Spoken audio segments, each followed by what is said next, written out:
Manx Radio Saturday Live Lounge, supported by Villa Gaiety. For the latest What's On information, visit villagaiety.com. First am I, Katie Lawrence. Fast am I, Christy. Thank you for coming in. Have you been dipping in the sea at all recently? No, I can't swim. Oh dear. You can. No, Surely. I can't. I can paddle, but that's about it.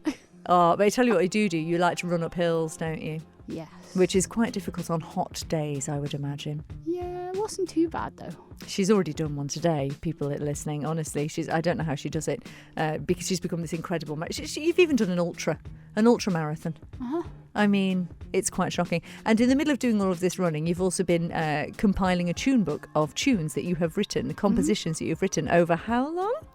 It's about, I think it's about 30 years, just under 30 years anyway. That's incredible. What was the very first tune that you composed? Do you know what? I actually don't think I saved it. I think I gave it to Colin Jerry, the late Colin Jerry, to try and play.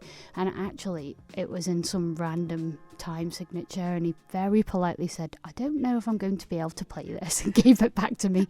I don't think I ever saved it. I think I must have binned it or something, which actually, and I haven't got a clue what it goes like either. But the first tune that I've got that I wrote, I think I called it something daft like 96, I think, or something weird like that. But because I think I composed it in 96, I wasn't very inventive with my tune titles back then.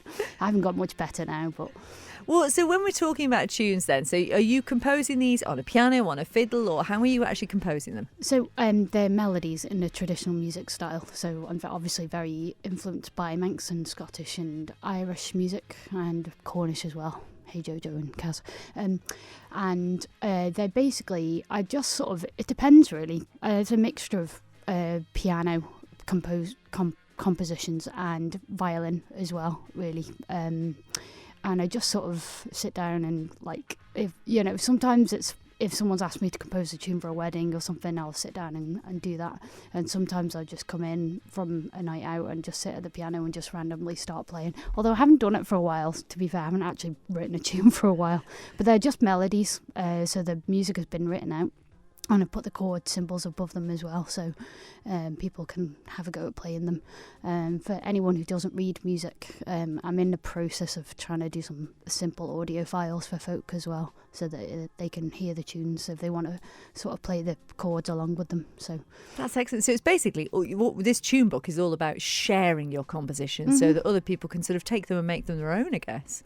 Yeah, just people have been asking me to do it for a while, and I just thought I'd sort of give people a bit of insight into what kind of tunes I'm writing, and it's quite interesting going back through it. I put in the book, it's very cathartic because there are memories there that are, not happy memories, and then there are some amazing memories as well. And so actually some of the tunes are stirring up all sorts of things whilst I was putting the book together, and I left a load of tunes out because they just reminded me of a really bad time, but they're really good tunes. So there will be a volume 2 at some point as well. So the dog days. Pretty much, yeah. Do you know, I do find that fascinating because, we're talking about instrumentals here at the moment, with the way that you have created them and composed them, they're instrumental. And yet, a really good composition that is instrumental can convey as much, if not more than words, really, in lyrics, can't it? Yeah, I think so. I like writing slow tunes. I mean, I don't know, there's something about it. I just find them really soulful and really kind of just sort of emotional tunes. And I feel like some tunes I hear are just, they don't need words.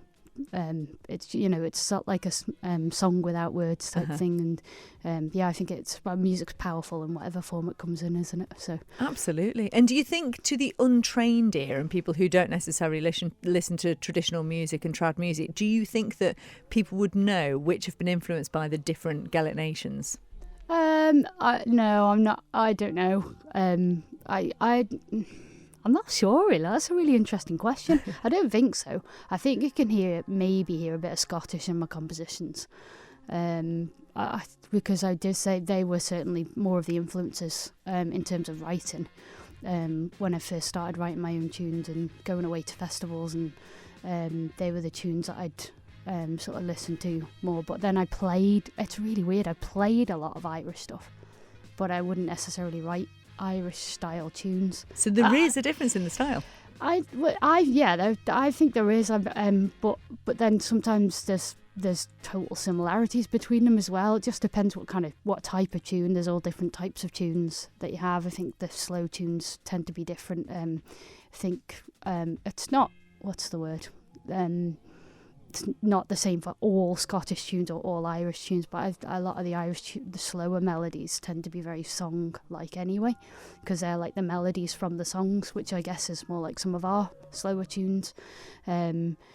But yeah, I didn't wake up one day and think I'm going to compose a tune in the style of an Irish jig. I just write them, and if someone else says that they sound like that kind of style, well, that's quite nice. It just happens that way. Yeah, it's not intentional to compose. It's just original. Yeah, it's all original. And these are original compositions that Katie has written. And as we're talking about, she's written them all down, and they're now available in this beautiful tune book. We're going to talk more about it because she has performed these tunes at a special concert quite recently involving some of her students, because as many of you will know, Katie Lawrence is a music teacher. We've already had a message in about that. We'll come to that in a moment, Katie.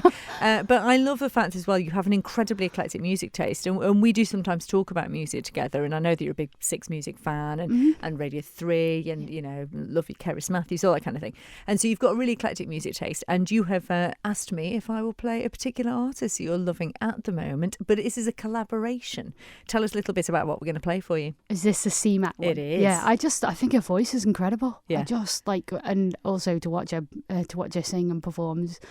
She's a really she's interesting a real character, one. isn't she? Yeah. I love that, and I just think when I saw this, it was like it was a live version of it. I can't remember where it was from, and it honestly just sort of like it brought me pretty much to tears. I don't know what it was, but it was the way they sang together. Yeah. And it's CMAT and John Grant. CMAT and John Grant. And she said, I heard her interviewing about this, and she said that she wrote this song with him in mind. Oh, wow. But hadn't spoken to him about it. So she knew she wanted this to be for him or together as a duet. Wrote the whole thing, got it all recorded, and then thought, I might as well ask him. And he said yes. And so this is what turned out.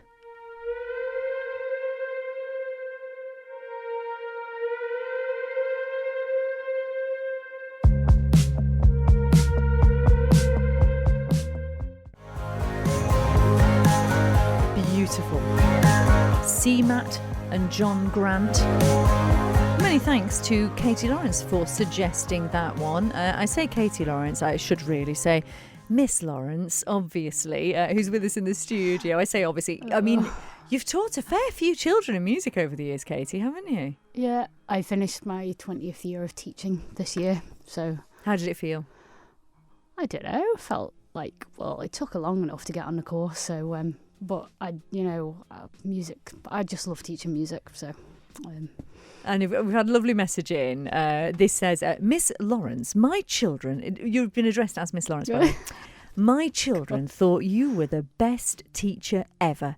Benjamin Sargent and Callum Ryan. Benjamin is now 20 oh my God. And Callum 16 next month. Wow. I did actually bump into another ex-pupil in Black Dog last week, and he said, I'm 27. Oh, I said, did you teach year 5 at Ballycotia? And I said, yeah. And then he said, yeah, I'm 27. That's not possible. Crazy. That is not possible. But basically, this is Jolene, and Jolene says, you are a very special teacher. Oh, isn't that's that lovely? Really lovely. It is lovely. I love and to be honest, like you that. do. I know that because obviously I know you outside of this, and I know that you do get approached by different pupils who do say that you've left a really big mark on their lives in a really good way, and you've got quite a few students who've gone off and done fantastic things, haven't you?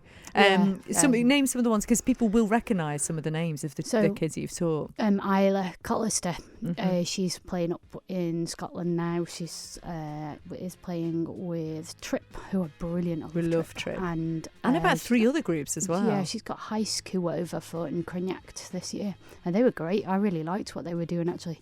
And then Tom, her older brother, playing with, I never know whether to say it's Emar or Imar.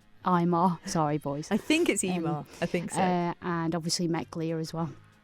He's insane. He's it's crazy what he can play on the fiddle. Uh-huh. And then Frank and Fraser now, who have just younger, but they're still coming to me, and they've just gone away off to Lorient with Scran, which is the youth group that Dave Kilgallen runs with Culture Band's support. And they're all excited. They're all on the boat and playing tunes, and there were videos coming off the boat and everything. So isn't that great that they get to go away and it really play is live? And I don't think it can be understated how important the Lorient Festival is, because there's nearly 1 million people that go to this festival, and every year we have a Manx contingent of dancers, of craftspeople, of musicians, of artists, and they're seen by all of those people from all over the world. I mean, you've been a number of times. It's an incredible experience, isn't it? Yeah, it's a pretty awesome experience to play there. I'm not going to lie, I saw the videos from the boat journey. I was like, I wish I was going this year, but you always get FOMO of missing out, because it's such an incredible experience.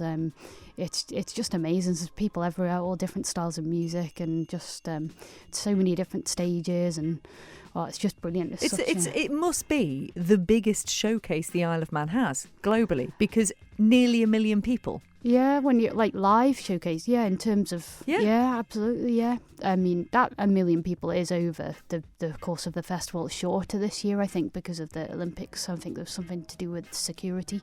They were all being used at the Olympics, so the festival is, I think, it's only 6 days. Okay. Year, so yeah. But it's, I mean, still going to be hundreds of thousands. An insane amount of people. Yeah, exactly, extraordinary. And those kids going off and doing that. And you did also have at least Fraser joined you on stage, didn't he? Yeah, Fraser and Frank did. Yeah, for the Incroniac gig it was 2 weeks ago now. That's crazy that's flown by. But I basically said to Chloe, I said, look, I need a gig, because I don't think I'm ever going to get this tune book done. I need a deadline for it. And then she sort of gave me the gig and through the festival, and I basically got to the point where I was like, right, okay, get the book ready, do this, do that, and I sat in Black Dog over TT pretty much typing all the tunes up on my laptop, and I can't do it at home. I know that sounds really weird, but I can't concentrate. It's too quiet.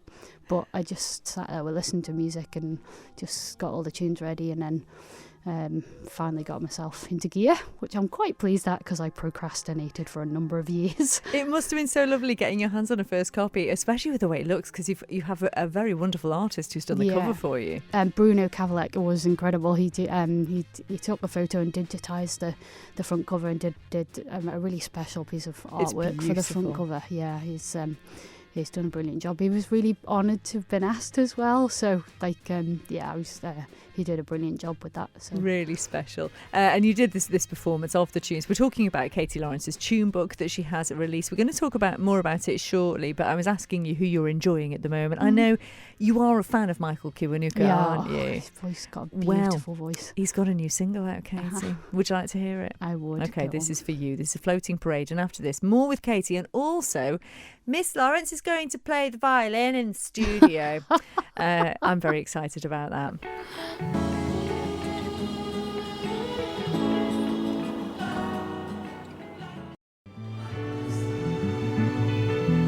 Absolutely beautiful.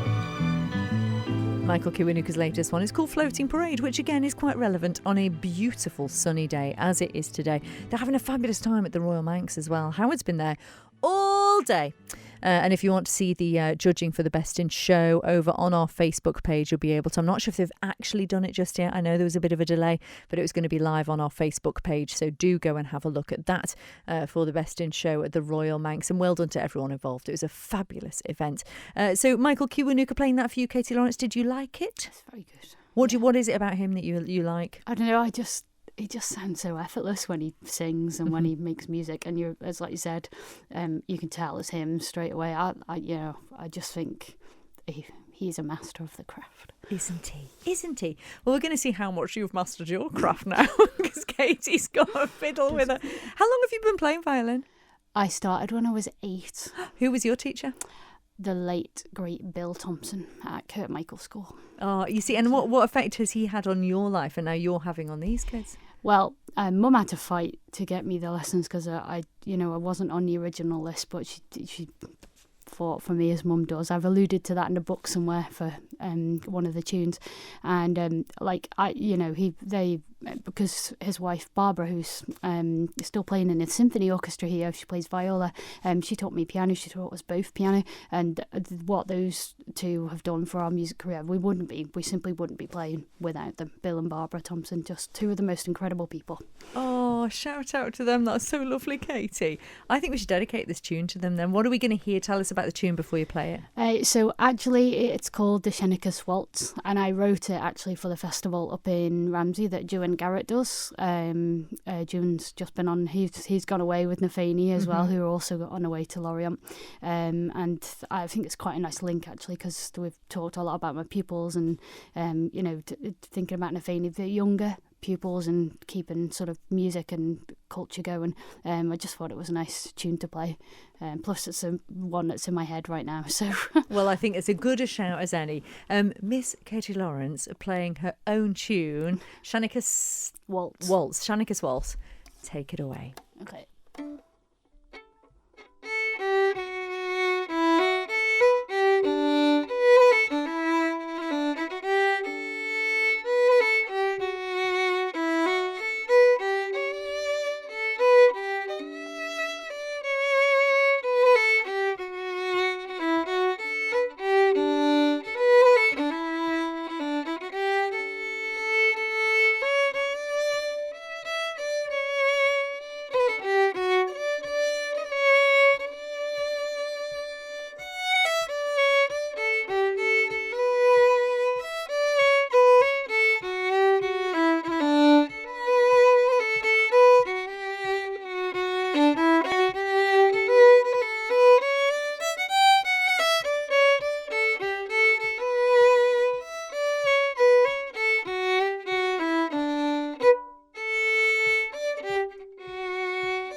Oh, that was gorgeous, Katie. From Katie Lawrence's new tune book, that was the Scheneckes Waltz. Absolutely beautiful, played live here in the studio. The tune book, what's it called? Let people know. It's called the Katie Lawrence Tune Collection. Again, not very inventive with the names. It's the only thing I could... Oh, it's got a subtitle. It does. From Western Shores and Beyond. Which is beautiful. I think Kirsty helped me out with that. So it's so lovely. Faster to Kirsty. I just had a message in from John, fellow teacher John, Headmaster John. Miss Lawrence asked her about getting her first teaching job, leaning on a wheelie bin in Ramsey, supping a pint of lager. Thanks for that, John Gurmayed. Tell us about it.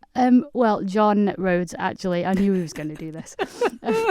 He basically, I've known him for years through, obviously he played for the Caligas Ceilidh band for years, and knew him long before I became a teacher. And I was looking for a job after my first year of teaching up at Ramsey, and we got into a conversation. We'd had a couple.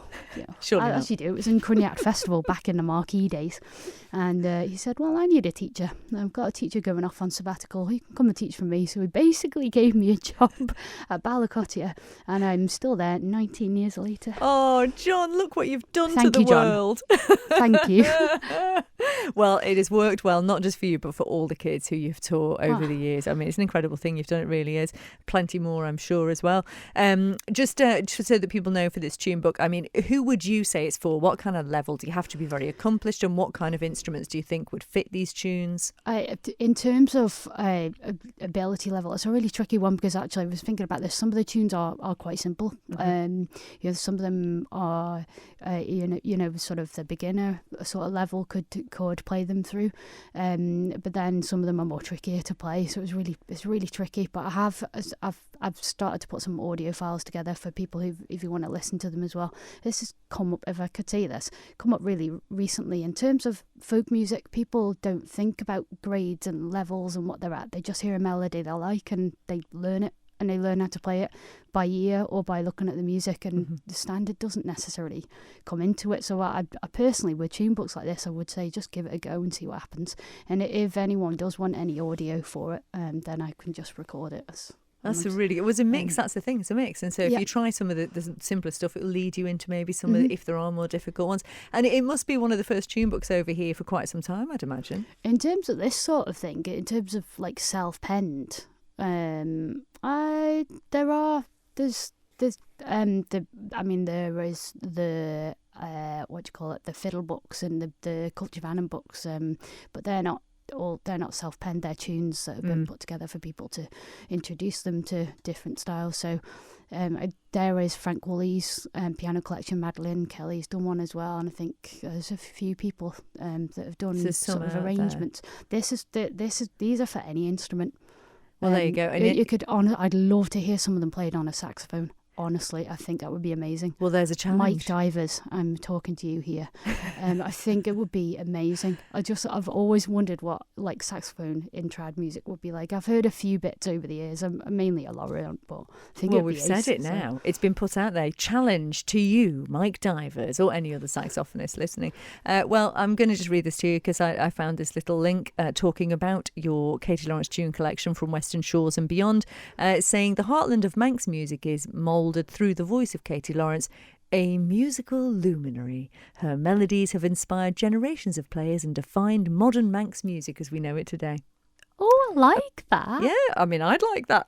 That's really nice. Thank you. So I will leave you with that. Yeah. Send us your address and I'll buy you a beer or something. Thanks. That's really kind. Katie's always an absolute joy. Coming up in a moment, we are going to play Kate Bush Running Up Their Hill from your running mates, because the next thing you're doing is marshalling. Tomorrow morning for the Isle of Man half marathon and full marathon up in Ramsey. Good luck to all you crazy people running. Good luck to everyone involved. We're going to play some Kate Bush for you after this. As ever, Katie, Gura my head. Thank you very much. Manx Radio Saturday Live Lounge, supported by Villa Gaiety. For the latest What's On information, visit villagaiety.com.